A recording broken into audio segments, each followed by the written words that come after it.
Hello everyone, and welcome to this week's instructional video, Sweet Osmosis. This week we're going to be exploring diffusion and osmosis through a small experiment using gummy bears. Inside of your kit you have been given a tablespoon of sugar, a tablespoon of salt, and 4 gummy bears. They're not a snack though, so make sure not to dig into those too fast. Aside from what's been provided, you'll also need 3 different containers. One that we're going to be placing water in, one that we will be placing a salt water solution in, and one that we will be placing a sugar water solution into. But before we begin, let's have an introduction on what diffusion and osmosis are. Diffusion is the movement of molecules from an area of high concentration to low concentration, or in other words, it's going to spread out and take up the bigger space that it can. Osmosis is the movement of a solvent, in all cases it's going to be water moving from an area of high concentration to low concentration. So in this example, we're going to be looking at how water moves through our gummy bears. Diffusion and osmosis occur so that all molecules can come to a state of equilibrium within its solution.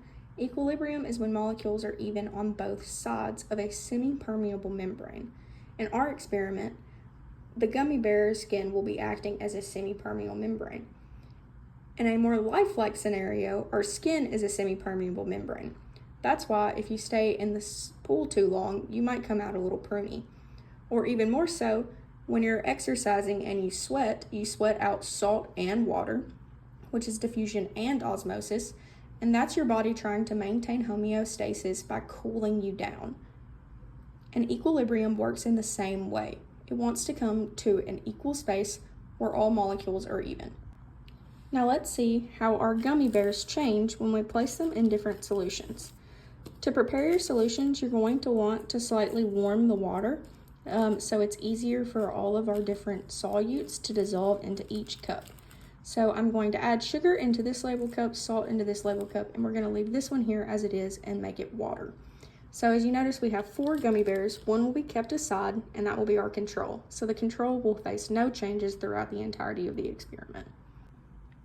You're going to want to let your solutions cool a bit before you place your gummy bears into them so that they don't melt. And then we're going to place them in the fridge for 12 to 24 hours so that they can set and we can come back to our experiment tomorrow. But before we do so, we need to formulate a hypothesis. My own personal hypothesis is that our control gummy bear will stay the same and it will look just like this tomorrow. I think that our gummy bear in the water solution will increase in size. Through the process of osmosis, I believe that water will go into the gummy bear and try to reach equilibrium. In our salt solution, I think that the gummy bear will shrink.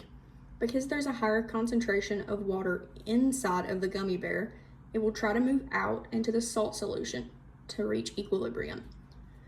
And I think that the gummy bear in the sugar solution will remain the same size. If there's an equal concentration of sugar on the inside and outside of the gummy bear, water should be able to move through freely and one will not increase in size or shrink in size.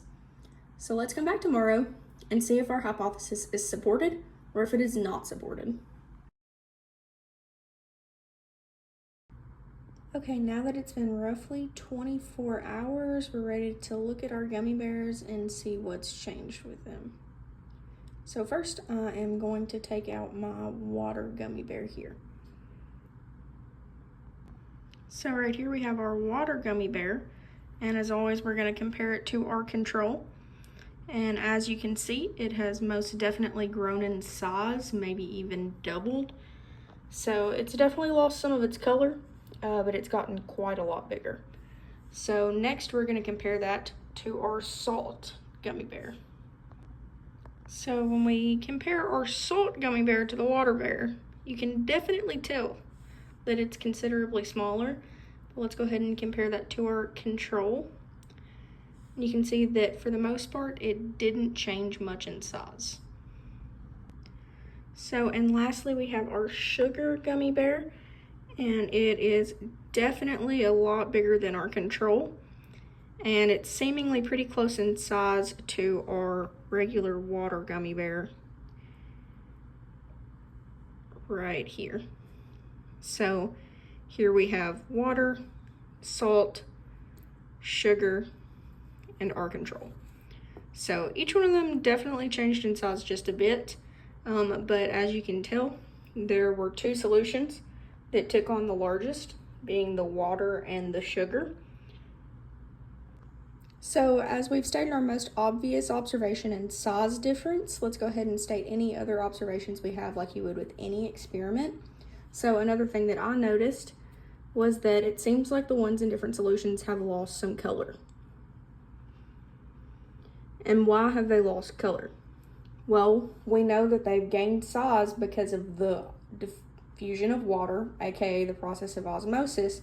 However, the dye in each of these gummy bears have actually spread out into the water, not enough that you can tell the difference, but it's moving, the dye inside of the gummy bears is moving from the area of high concentration, aka inside of the gummy bear, into the water, an area of low concentration. So the dye moving out of the gummy bear would be a process of diffusion, and the water moving into the gummy bear, making it larger in size, is the process of osmosis, or in this case, the water moving out of the gummy bear, making it smaller and harder. While our salt gummy bear is harder, our water and our sugar gummy bear are much softer and easily falling apart. And that's because they've had so much water move into the gummy bear that they're starting to burst. And the same process can actually happen within your cells, which is why our body strives to maintain homeostasis. Not too much water, not too little water, but just enough. And that's how your skin acts as a semipermeable membrane to keep enough water inside of your body. Before I started this experiment, my hypothesis was that the gummy bear in the sugar solution would maintain the same size, the gummy bear in the salt solution would shrink, and the gummy bear in the water solution would grow. My hypothesis is not supported in this case, because as we can see, this one has grown, this one has shrunk, but not very much so, and this one has grown as well in water. So my hypothesis was supported in this gummy bear's case, but not so much for these two. So what's the next trial that we're going to do? Try again. What can we change in our next experiment to try to get different outcomes? What do you think would happen if we doubled the amount of solute we put into each cup? Instead of doing 1 tablespoon of sugar, what if we had done 2? What if we had done 2 tablespoons of salt?